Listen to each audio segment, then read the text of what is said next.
there, I'm Rhonda with Rhonda Gage's Creations, and I am here to talk to you about crochet. I do have my Sesame Street one behind me.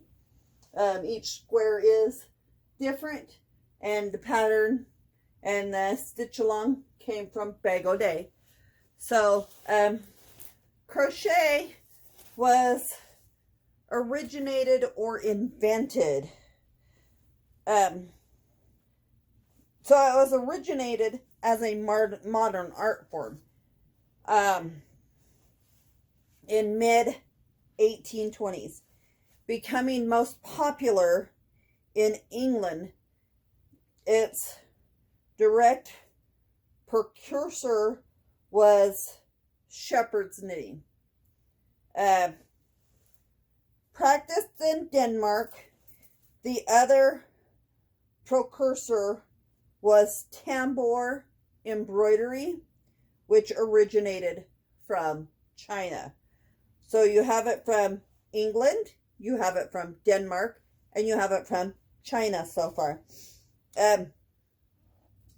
So the art of crochet, as we know it today, did not become known as crochet in the English-speaking world until 1837. The Britain has a book of knitting instructions called the Ladies' Knitting and Netting Book.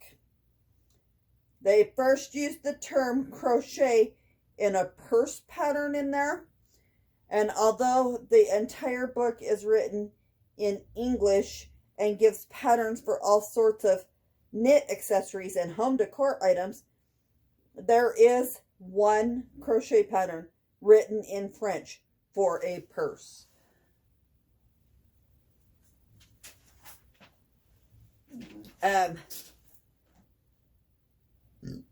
So the appearance for the word crochet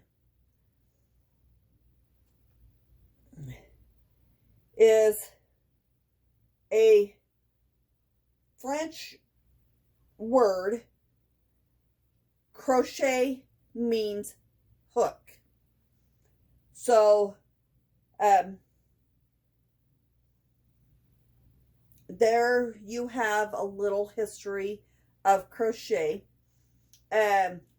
If you like my content, please like, subscribe, and comment.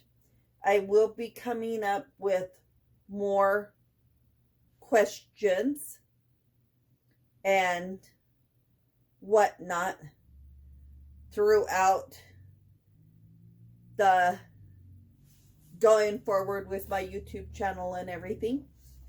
So if you have any questions for me, I may not know the answers, but I will research. I have crocheted off and on since I was like 13. So I hope you like what you see, and I will be having like basic crochet and then different stitches and collaborations on stuff like that for the year as well. So thank you. Have a great day. Bye.